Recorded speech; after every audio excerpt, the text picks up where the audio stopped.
Hello, എല്ലാവർക്കും നമസ്കാരം. May 21-ാം തീയതി ദൃശ്യം ഫ്രാഞ്ചൈസിയിലെ മൂന്നാമത്തെ ചിത്രമായ ദൃശ്യം 3 റിലീസിനെത്തുകയാണ്. റെക്കോർഡ് ഫാൻ ഷോസ് തൂക്കാൻ പോവുകയാണ് ഇക്കുറി ലാലേട്ടൻ. നമുക്കറിയാം, എല്ലാ റെക്കോർഡും ലാലേട്ടൻ്റെ പേരിൽ തന്നെയാണ്.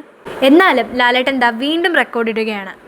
ഇപ്പോൾ തന്നെ 17 ദിവസങ്ങൾക്ക് മുൻപേ തന്നെ 50-ന് മുകളിലുള്ള ഫാൻ ഷോസ് ചാർട്ട് ചെയ്യപ്പെട്ടിരിക്കുകയാണ്. അതിൽ ഏറെക്കുറയും ഹൗസ്ഫുൾ തന്നെയാണ്.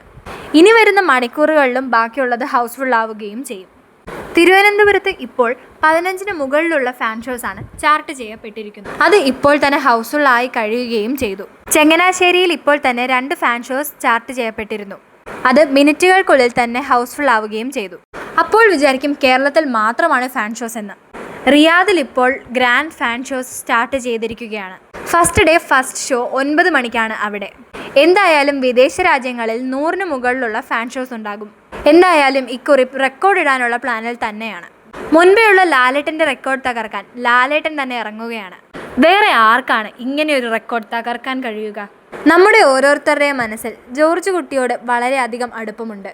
അതുകൊണ്ട് തന്നെ ഒരു പക്ഷേ മോഹൻലാലിനേക്കാൾ കൂടുതൽ നമുക്കിഷ്ടം ജോർജ് കുട്ടിയായിരിക്കാം. അതുതന്നെയാണ് ഏതു മലയാളി പ്രേക്ഷകൻ്റെ കുടുംബത്തിലേക്ക് നോക്കിയാലും നമുക്ക് കാണാൻ കഴിയുക. അത്രത്തോളം ജോർജ് കുട്ടി നമുക്ക് പ്രിയങ്കരനാണ്. ഇനിയുള്ള 17 ദിവസങ്ങൾ കാത്തിരിക്കാൻ വയ്യ. പറ്റുമെങ്കിൽ നാളെ തന്നെ റിലീസായാലും ഈ ചിത്രം റെക്കോർഡ് തൂക്കും. അപ്പോൾ ആരൊക്കെയാണ് ഈ ഒരു ചിത്രത്തിനായി വെയിറ്റ് ചെയ്തിരിക്കുന്നത്? നിങ്ങൾ ആരൊക്കെയാണ് ഫാൻ ഷോസ് എടുത്തത്? ആർക്കൊക്കെയാണ് ടിക്കറ്റ് കിട്ടാത്തത്? എല്ലാം കമൻസിലൂടെ പറയണേ. അപ്പോൾ കൂടെ ഉണ്ടെങ്കിൽ നമ്മൾ സ്ഥിരമായിട്ടും ദൃശ്യത്തിൻ്റെ വീഡിയോസുമായി വരുന്നതാണ്. അപ്പോൾ വീഡിയോ ഇഷ്ടപ്പെട്ടാൽ ലൈക്കും ഷെയറും സബ്സ്ക്രൈബും ചെയ്ത് സപ്പോർട്ട് ചെയ്യാൻ മറക്കല്ലേ.